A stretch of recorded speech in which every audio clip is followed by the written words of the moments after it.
While New England braces for a bomb cyclone winter storm, whatever that is, it's Donald Trump's Twitter storm that's drawing attention across the nation and around the world, with attacks on the media, Democrats, the Justice Department, the Iranian government, and that's just in the past 24 hours. Then, of course, there's North Korea and Trump's tweet last night. North Korean leader Kim Jong-un just stated that the nuclear button is on his desk at all times. Will someone from his depleted and food-starved regime please inform him that I too have a nuclear button, but it is much bigger and more powerful one than his, and my button works. Yes, it is now a my button is bigger than yours contest between two leaders with nuclear power. And it's tweets like these that are causing many to question the mental stability of the president. The so-called Goldwater rule states that it's unethical for psychiatrists to diagnose public figures they have not examined in person. But as many have pointed out, his tweets speak to a lack of impulse control. Others have pointed to his responses in a recent New York Times interview and documented changes in his speech like this from last month. Let us rethink old assumptions and open our hearts and minds to possible and possibilities to defeat radicalism that threatens the hopes and dreams of future generations. So is it time to worry, and should mental health professionals be weighing in?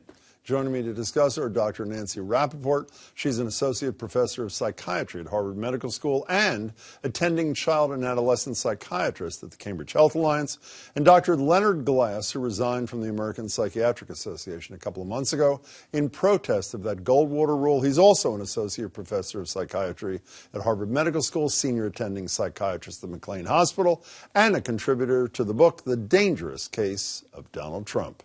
Can we start with the Goldwater rule for a second? Should psychiatrists adhere to the rule and not diagnose public figures like Trump, who they haven't examined, Dr. Rappaport? I would weigh in that you should not diagnose. Why not? Because I think it's from a distance, and that it's politically motivated at times, and even if you don't agree with Trump, which many people don't always agree, that if you use it as a political tool, it's not always clinically ethical. You don't trust your colleagues enough that they put politics aside and focus on what they actually see with their own eyes? Well, what we know with Goldwater and what we know with many different political regimes is that it can be exploited and that psychiatrists can be vulnerable to reacting in a way that can inflame. And where are you in this? Should we hear from the likes of you about what you perceive to be the mental condition of the President of the United States and people like him? I think so, but I'm not at all disagreeing with Nancy. I think the problem is the way you frame the question. Should psychiatrists diagnose or should psychiatrists comment? Diagnose, I agree, is not appropriate for people who you haven't examined. But if the people who are behind the Goldwater rule, which my understanding has never actually been enforced against anybody, but would they not say that commenting and diagnosing is a distinction without a difference? They have taken that position as of late, since the Trump campaign and his inauguration. But previously, you're allowed to make comments. You just couldn't diagnose, and not diagnosing does make sense. Why is a comment appropriate? Why do you support that? Well, because there's a danger in a public figure who is unbalanced, impulsive, vengeful. Aren't you diagnosing him as we speak right now? No, that's a description. These are terms that sometimes have psychological aspects, but they are not formal diagnoses. And what we have done in the book and what we do in these interviews is to comment on the liabilities that his mental state offer, not make a formal diagnosis. Are you comfortable with that, by the way? Well, I think the way that it's being posed is it a moral imperative for psychiatrists to intervene, or is it an ethical violation? And is it a moral imperative for psychiatrists to say, we have a duty to warn that the president is because this is where it gets a little fuzzy, because if you say that we have a duty to warn because of the mental condition, then are you diagnosing? Well, do you disagree? So you're not comfortable with any of that? I'm asking him how. Well, I'm how asking does he, you though yeah, okay. first. Are you comfortable with any of this that this doctor has proposed, or no? You don't want any commenting, anything? I'm always one for commenting, but I think it's important to when you comment to do it in a general way versus doing it in a specific way. Well, he was specifically talking about Donald Trump. Do you have a problem with that? I have a problem with it. Let me try another angle besides the moral and ethical thing you mentioned a minute ago.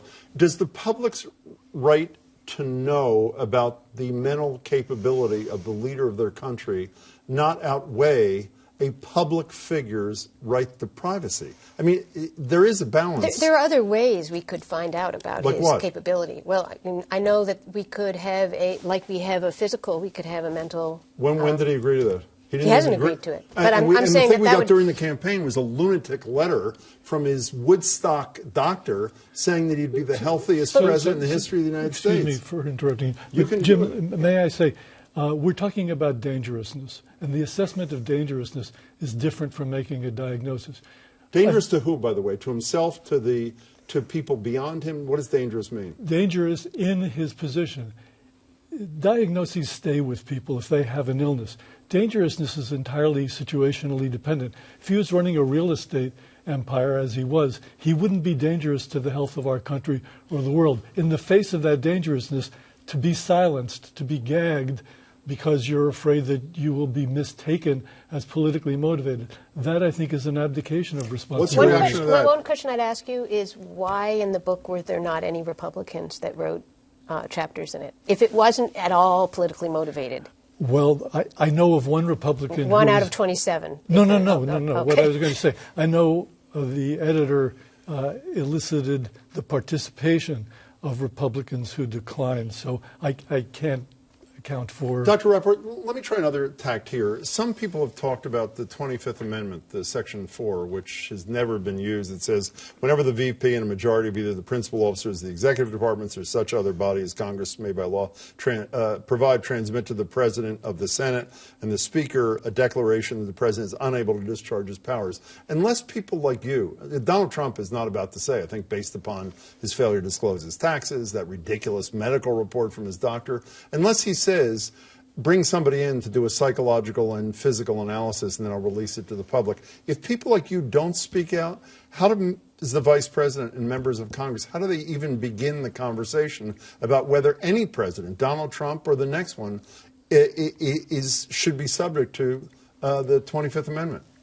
My worry is the abuse of power. That I think that if a psychiatrist weighs in on trying to make this kind of decision, I think this is an investigative kind of... We have plenty of evidence to be able to judge Trump in an investigative way about whether he's competent about his or not. ability to discharge the powers and duties of his office? I would think that we do. How about another thing here is you know that until, both of you know, until, I don't know, a decade or two ago, there's a New York Times reporter who would take the voluntarily submitted health data on major candidates for president and distill it and release it to the public. People like Art Kaplan, who's on my radio show every week, a medical ethicist from NYU, says candidates for president and sitting presidents should submit to physical and psychological analyses annually, every 2 years, and the gist of that, without crossing certain lines, should be released to the public. Would you support that, such a statute? I would be okay with that. Would you? Yeah, absolutely. I think until we have that, we can't have a silent and complicit group of professionals. You think she's silent and complicit by taking a position I she hate has? to judge an individual as No, but she is doing what you... as Nancy. Well, I don't consider it a mandate. I do consider it a responsibility to answer. It was the fact that the Nazis and the Soviet psychiatrists didn't challenge their authoritarian and exploitative. They misused. I think there were psychiatrists and continue to be sometimes psychiatrists who misused their power by aligning with political powers. Okay, let me ask you one last question because I only have 30 seconds left. If I could find a Republican psychiatrist and a Democratic psychiatrist who as a team would comment on, to use your verb, the mental state of the President of the United States, would you be comfortable with that? Bipartisan, two people with your skills, they comment so that people like me know whether our elected leader is mentally capable to do their job. I don't think it's that useful. I don't see how you could not agree with that proposition. It's good to see you, Doctor. We'll continue the conversation, Doctor. You as well. Happy New Year to you both. Happy New Year. Appreciate it. Thanks. Nancy Rappaport, Leonard Glass.